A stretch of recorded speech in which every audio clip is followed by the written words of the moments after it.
Vivian Hart heard the woman breathe beneath the Viper boss's bed on the third night of her employment. One breath, shallow, interrupted, then silence. She had been changing the sheets. That was all. The mattress was heavier than it should have been. She had noticed that on the first night and said nothing. She had noticed the faint warmth along the base of the frame and said nothing. She had noticed the small circular mark on the lower sheet, the kind left by a needle placed with precision and removed with care. And she had said nothing because she had also learned that in this house, noticing too quickly was a way of not lasting very long. But she could not unhear the breath. She set the pillow down. She knelt. In the gap between the frame and the floor, a hand appeared. Thin, knuckles prominent. Nails kept short in the way of someone who had not chosen it. The hand did not reach for her. It simply rested, palm up, as if it had stopped expecting anything and was only reminding itself that it still existed. The woman said, very quietly, "Don't call the doctor." Vivian did not move. "Who are you?" The woman did not answer that. She said, "Tell little wolf the song was never finished." The door opened. Matteo Ricci stood in the frame. He did not raise his voice. He did not need to. "Step away from my bed." The woman heard him, a pause. Then, barely above silence, "Matteo." He went very still. Not the stillness of control, the stillness of a world suddenly requiring more from a person than they had prepared to give. No one had spoken his name in that voice since the night Celeste Maren was declared dead. 3 days earlier, Vivian Hart had arrived at the Ricci estate with a single bag and the understanding that the position had opened because the previous occupant had left without giving notice. She had not found that unusual. She had left her own last position the same way, after filing a report about a physician named Dr. Ansel Graves, who believed patients in a long-term care facility were more manageable when they could not distinguish clearly between their own thoughts and the effects of what he was giving them. After 3 years, Vivian knew the physical markers, altered respiration, interrupted sleep, and the difference between confusion and induced doubt. The licensing board placed her report in a queue. She left before it reached the front. Like every live-in employee on the Ricci household roster, she was classified under domestic staff regardless of what she had been hired to do. 3 rules delivered the first morning. Do not touch Mr. Ricci's medications. Do not move furniture in the private suite. Do not respond to signals from the old service system. Dr. Conrad Vale had added a 4th, alone with her in the corridor. Do not trust anything Mr. Ricci says immediately after waking. Does he become violent? Conrad considered the question with the patience of a man who had been asked less intelligent ones. He becomes convinced, he said. She filed that answer beside the needle mark on the sheet and waited to understand what it connected to. She met Sabine Ricci on the 2nd afternoon. Sabine was composed like a well-maintained room. Everything positioned to advantage, nothing left to chance. Her gentleness with Matteo looked studied and carefully reproduced. On her way out, she signed a household document. Left hand. Vivian had seen the wedding portrait in the entrance hall that morning, the same woman signing the register. Right hand. She did not say anything about that. But later, when Sabine passed Matteo in the sitting room doorway, he mentioned the breakfast table where his mother used to keep flowers. Sabine said, "I always loved that table. Her voice was warm. Her eyes moved a fraction too quickly to something neutral, then back. Vivian watched Matteo not quite accept the answer. He said nothing. He filed it the same way Vivian was filing things, in a place where there was no safe use for it yet. That evening, at dinner, Sabine asked Matteo whether he had considered replacing the portraits in the East Corridor. "They feel heavy," she said. "Dated. You have been carrying the past for long enough." Matteo looked at her. "My sister is in 2 of those photographs." A pause. "Of course," Sabine said. "I only meant that grief takes up so much space." She said it gently. She said it with her eyes on the wall rather than on him, which meant she was not watching for the response she wanted and was therefore not expecting to need one. Vivian poured water and said nothing and watched Matteo decide what to do with the information. He did not decide anything that night. He did not need to. Before she left, Sabine paused at the door of the sitting room. She looked at the framed photograph on the side table. Matteo with his sister, Alessia, a decade ago. A slight contraction around Sabine's mouth. Not grief. Something that looked more like irritation at the continued presence of something that should by now have been removed. She said, "He should really put those away." She said it to no one in particular. She did not wait for a response. On the first morning, Vivian had brought coffee to the private sitting room and set it on the table without adding the white tablet from the tray. Matteo had looked at the cup, then at the tray, then at her. "Dr. Vale instructs the staff to add my medication. Then he should explain why one tablet has 2 different imprints." He picked it up. One face bore the standard marking. The other did not match the prescription label. Conrad, when summoned, explained it as a different manufacturer. A reasonable explanation. Matteo put the tablet in his pocket instead of his mouth and said nothing further. And Vivian understood she was not the first person in this house to notice something and find herself without a safe place to put it. She found the service corridor that evening and listened to the sound she had first heard the night before. 3 short pulses. 1 long. Her father had maintained a care home built around an old servant bell system, and she recognized the pattern. Someone alive. Cannot speak. She found the old medical intercom panel near the linen room and pressed the receive button. Matteo passed and told her it had been broken for years. In the static, barely there, she heard a single slow breath. Matteo ordered the frame opened. Conrad said, "You are responding to another hallucination." Vivian said, "Hallucinations do not leave condensation on wood."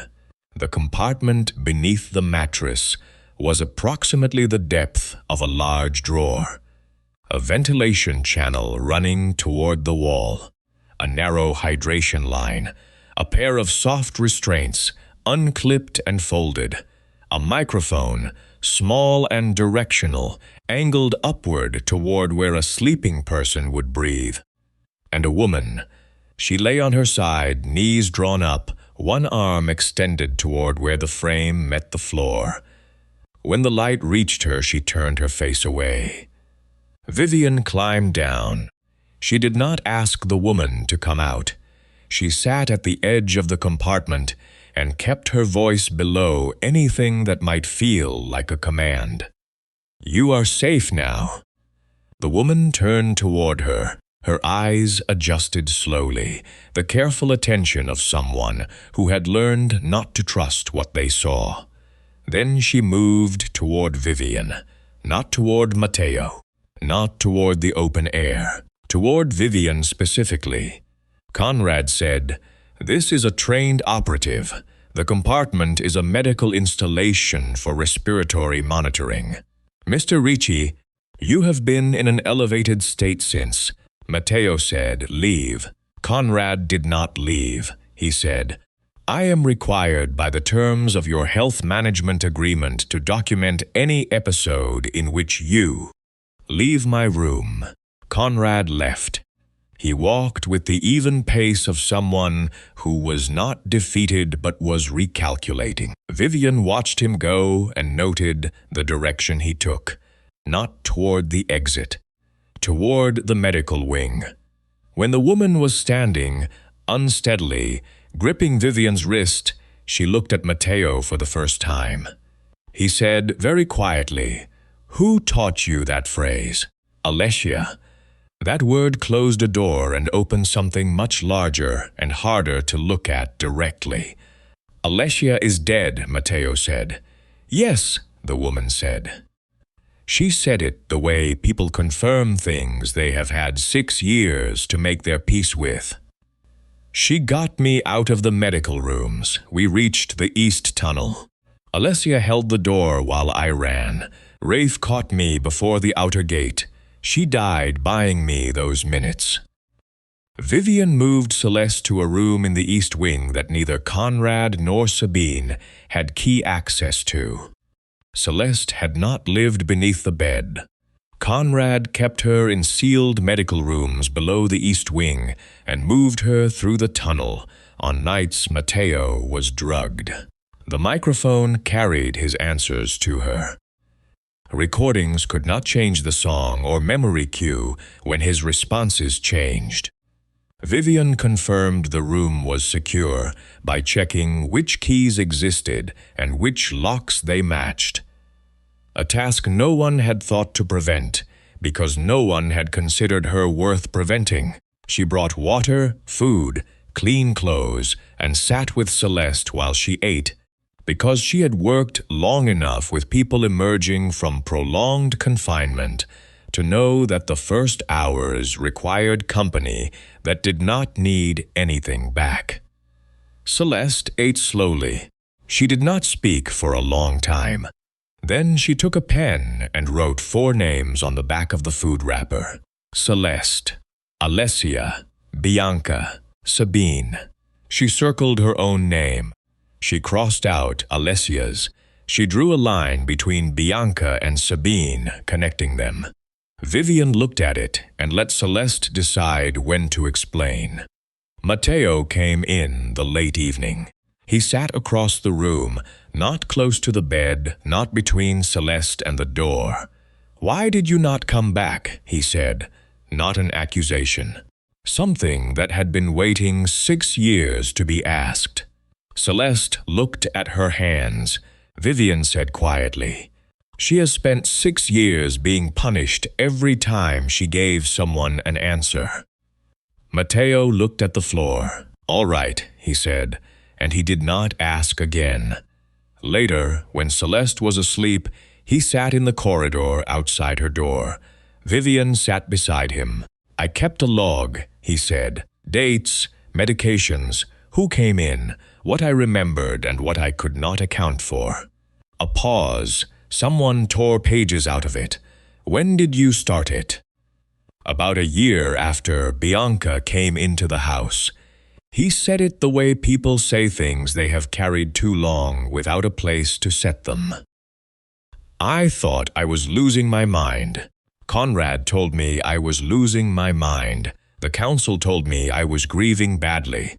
Bianca told me I needed to trust the people who knew me best." A pause. "I did not trust the people who knew me best. I trusted the people who told me they did."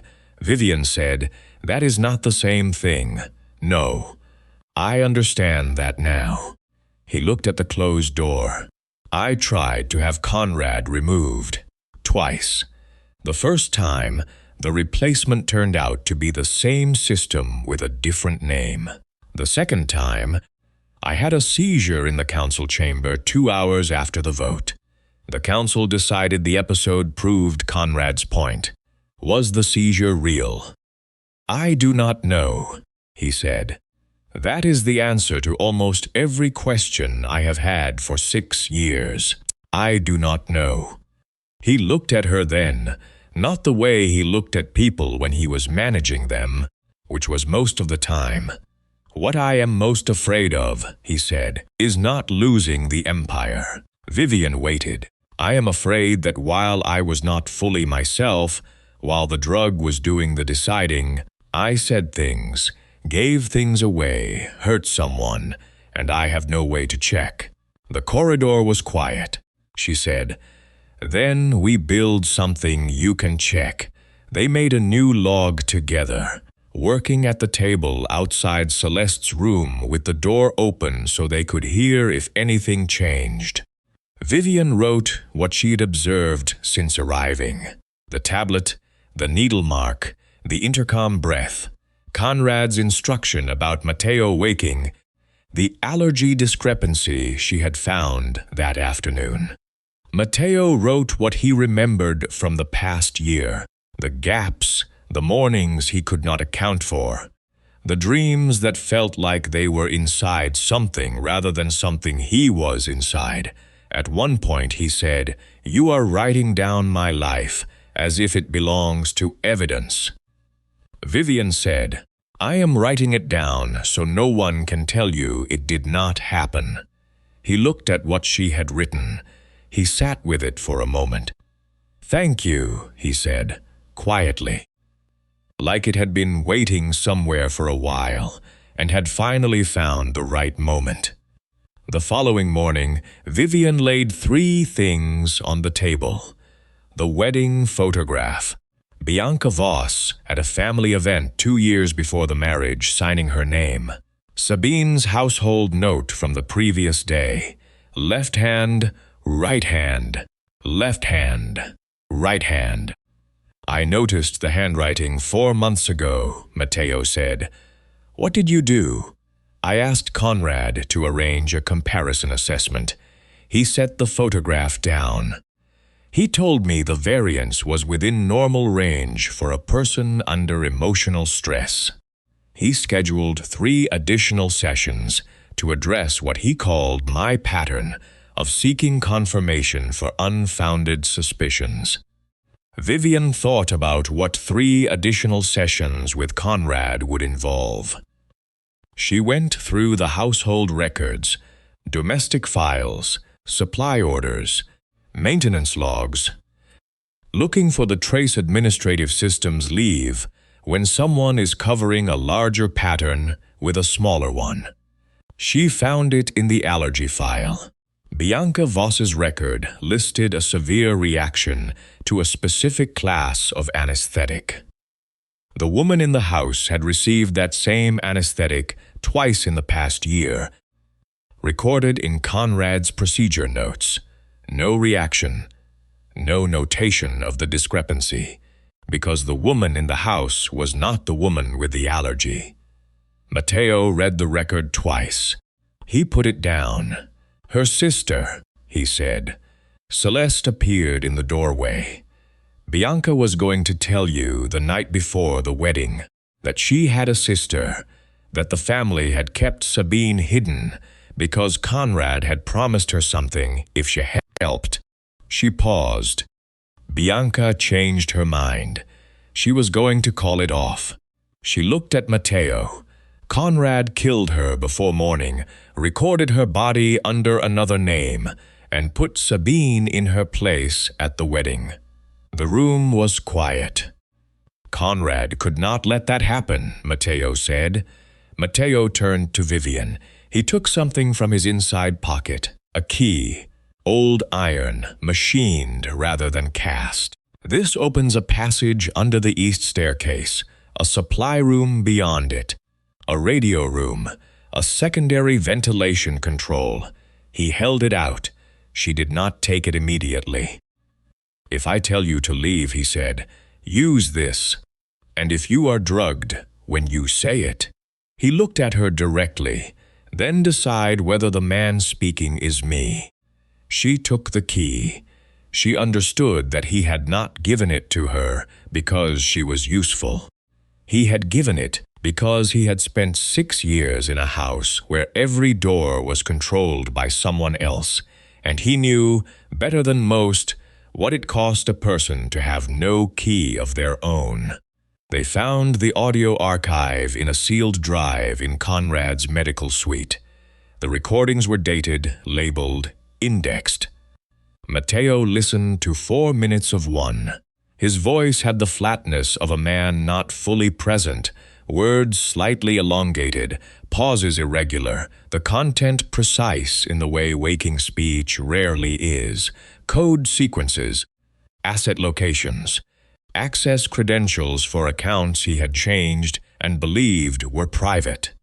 Between each sequence, a woman's voice, Celeste's voice, saying the name she had always called him, saying the line from a song he had sung with Alessia in a different house before everything, saying the opening phrase from a game his sister had invented for passing messages when they were children. Matteo stopped the recording. He did not listen to more. Vivian found the intercom routing in the same network, a legacy system from the estate's original construction, running parallel to the modern infrastructure and largely invisible to it. She traced the cable path from the medical wing, through the wall junctions to the West Conference Room. She noted the manual override panel. She noted that the key Matteo had given her fit its housing. Matteo still knew the estate's old emergency protocol. Before they separated, he quietly restored 5 bell stations with staff he trusted. Kitchen would seal the medical wing. Laundry would close the service doors. Stable would send loyal men. Chapel would hold 3 council witnesses, and the security pantry would bypass Rafe's people. Vivian memorized the pulls. Conrad moved before they were ready. He had a source Vivian had not accounted for. An evening nurse, placed in the household 11 years earlier, had been maintained quietly as a mechanism for knowing what the staff knew. Vivian had trusted her with too much. She had mentioned the old bell system because the nurse had seemed frightened, and Vivian's instinct toward frightened people was to give them information that might make them safer. That instinct had served her well in every previous workplace. It did not serve her here. Conrad called a council consultation within the hour. 3 years of records, words like episodic and fiduciary risk and treatment resistant. Lucian Vale, Conrad's brother and the council's trust attorney, filed the motion. The council, in the way of bodies told repeatedly that a man is unwell, voted to place Matteo's executive authority under provisional review. Rafe Doran moved his people into key positions before the vote was finished. Matteo was asked, with great politeness, to remain in the residential wing while the review was prepared. Conrad stood in the doorway of the study. You are safest when someone else decides what is real. Matteo looked at him, then he sat down. He put his hands on the desk. He said, "All right." Vivian understood what he was doing 30 seconds before Conrad did. To let the machinery believe it had won, in order to move through a space the machinery had not thought to close. He had made sure, when Rafe's people came to escort Vivian out, that she kept her coat, her bag, the key, not by accident. She was at the East Service entrance again within 2 hours. Through the passage under the east staircase, she found Celeste in the tunnel, brought down by Rafe's people, who understood that a living witness was a problem and that the tunnel had solved problems before. The gas came through the ventilation channel slowly. She recognized the compound from emergency training at the care facility. At the concentration rising through the tunnel, They had minutes before coordination, and judgment began to fail. It was the kind used when management needed to be untraceable, just incapacitating enough, just long enough. She used the key on the secondary ventilation control. The exterior vent opened. Fresh air came through from the east wall. Not enough to clear the tunnel, enough to think. She found the mechanical bell cable where she expected it, running along the ceiling joist in housing that had not been touched since the original installation. The modern system had been cut. This one was older than Conrad, older than Sabine, older than everything that had been built on top of the house's original bones. She pulled the sequence. Kitchen, 3 long. Laundry, 2 short, 1 long. Stable yard, 4 short. Chapel corridor, 1 long, 1 short, 1 long. Security pantry, 2 long. Each pull translated into a physical bell in a specific room. Each room had staff who had been the invisible infrastructure of a house that functioned because they were there, and failed whenever anyone forgot that. They did not forget now. The 5 stations answered exactly as planned. Kitchen sealed the medical wing. Laundry closed the service doors. The stable sent Matteo's 2 loyal men. The chapel kept 3 council witnesses in place.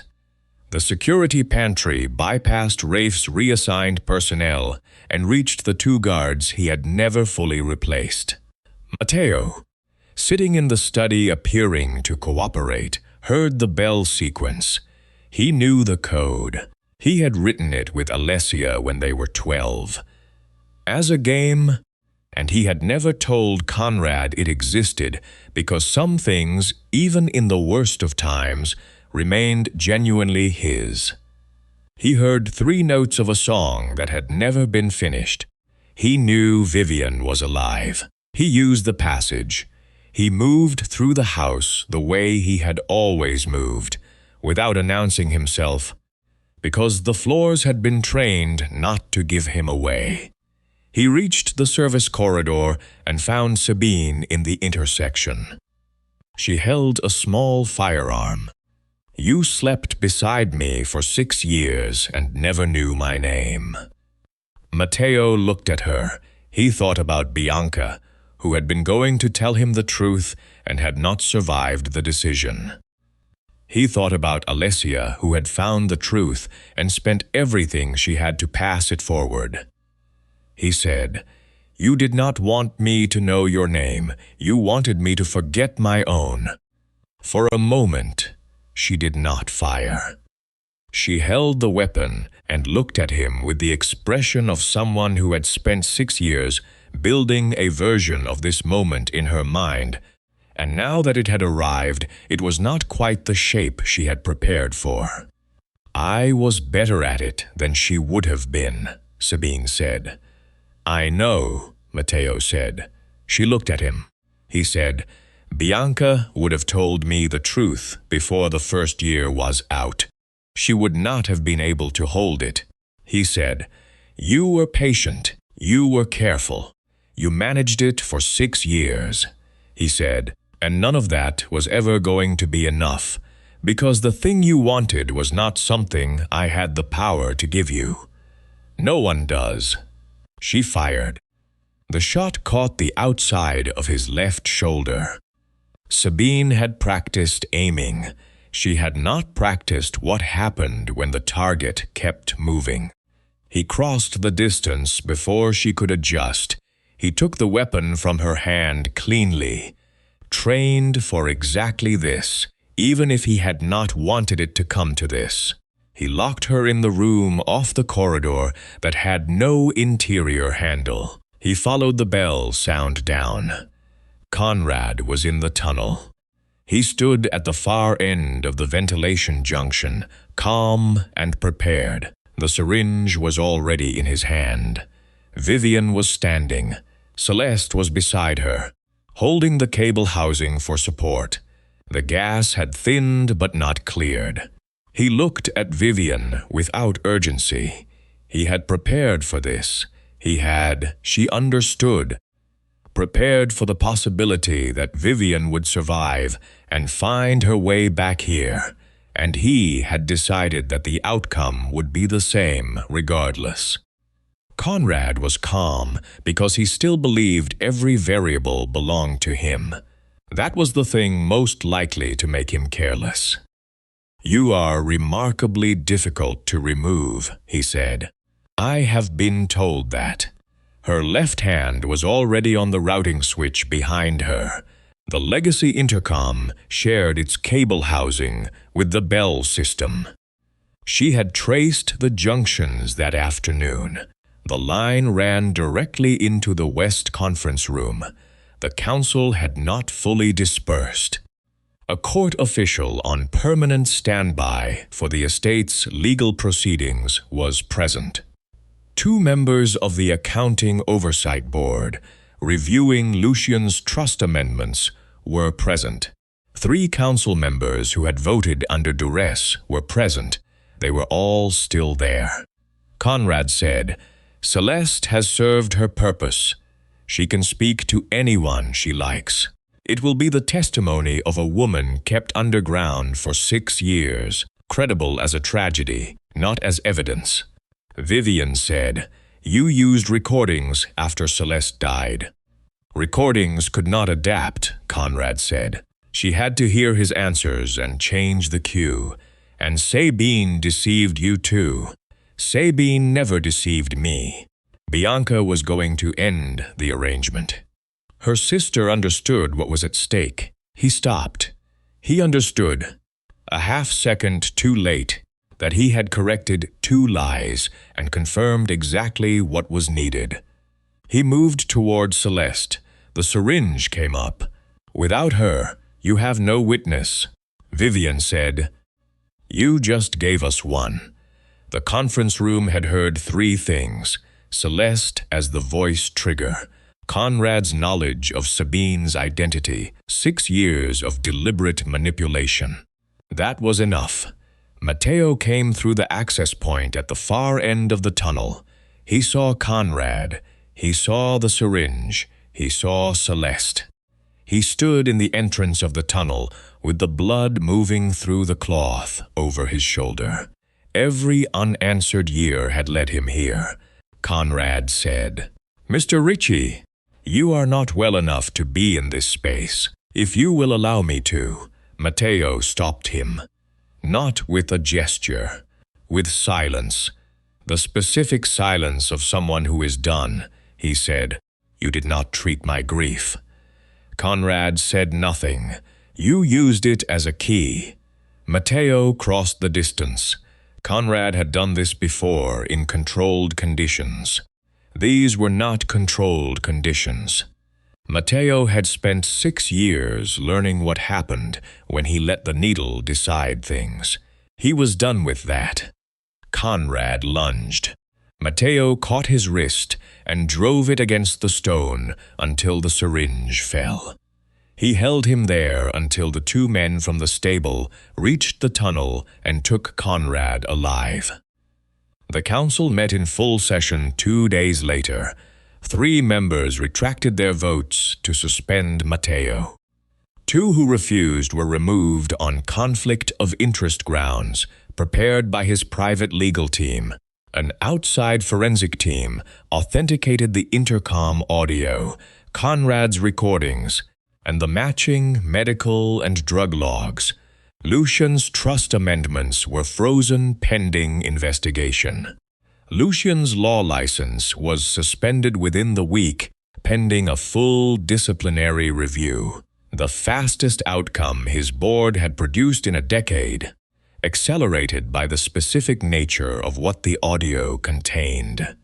For the first time in 6 years, Matteo did not need anyone to tell him which version of events was real.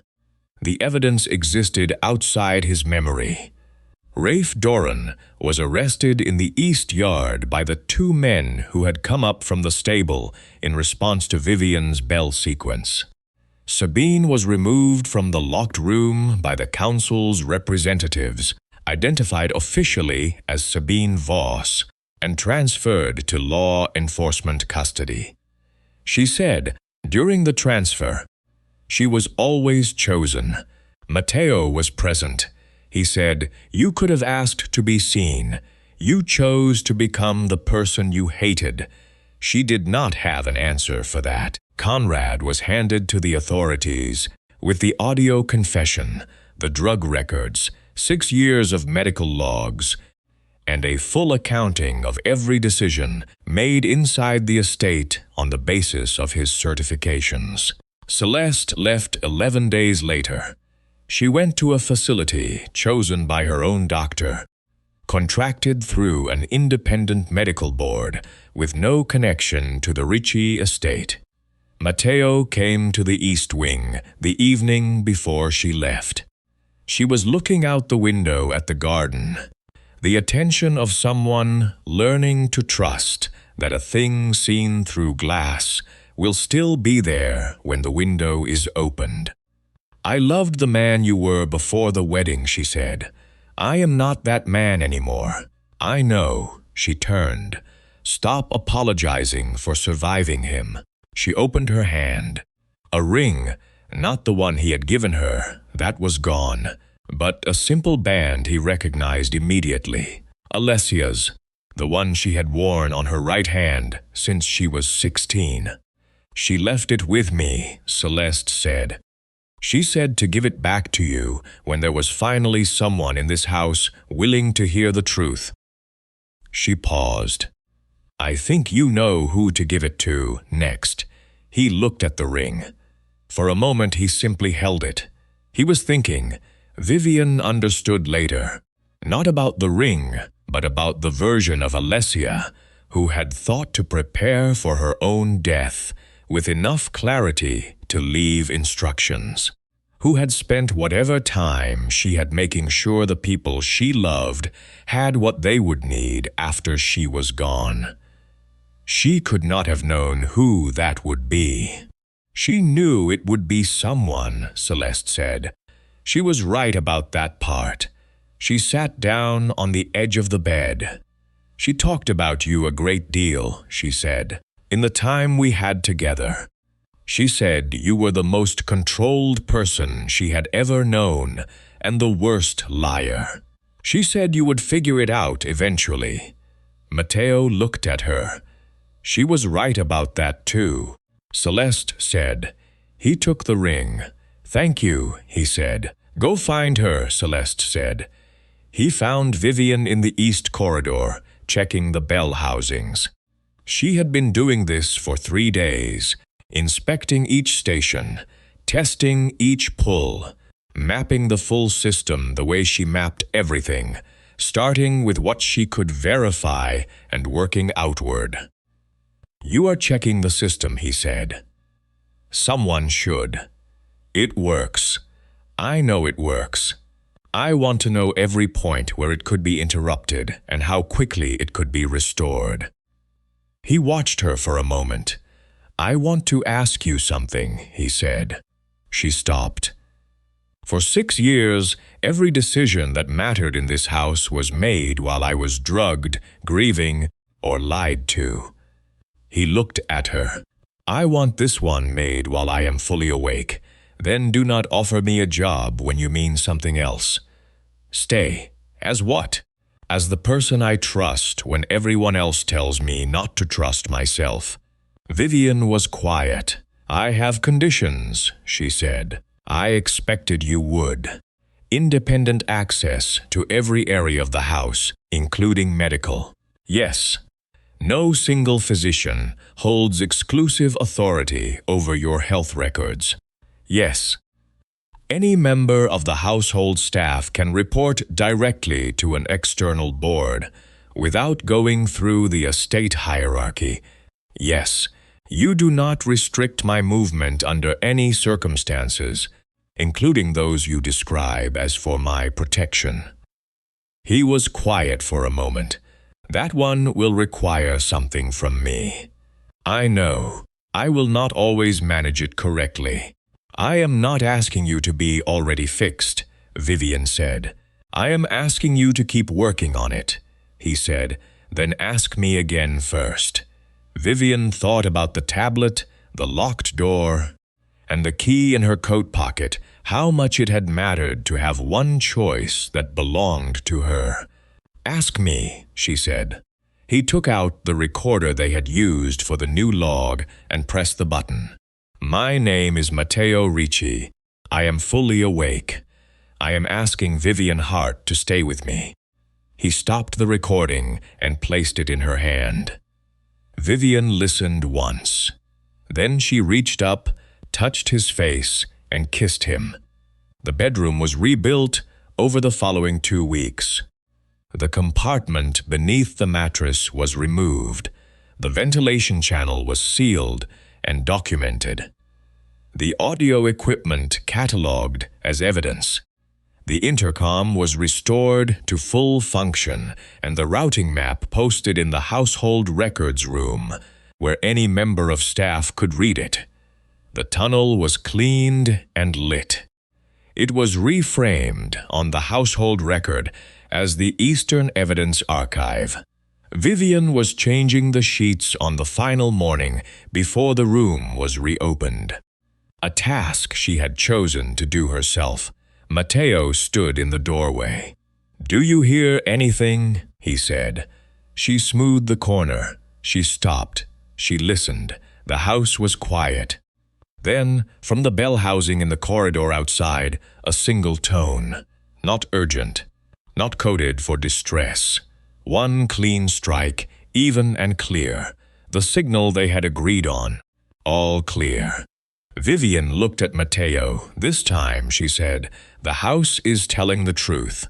Was Matteo a prisoner inside his own home, or should a Viper boss have seen the betrayal sooner? Tell us below and subscribe to Mafia Hearts and Secrets.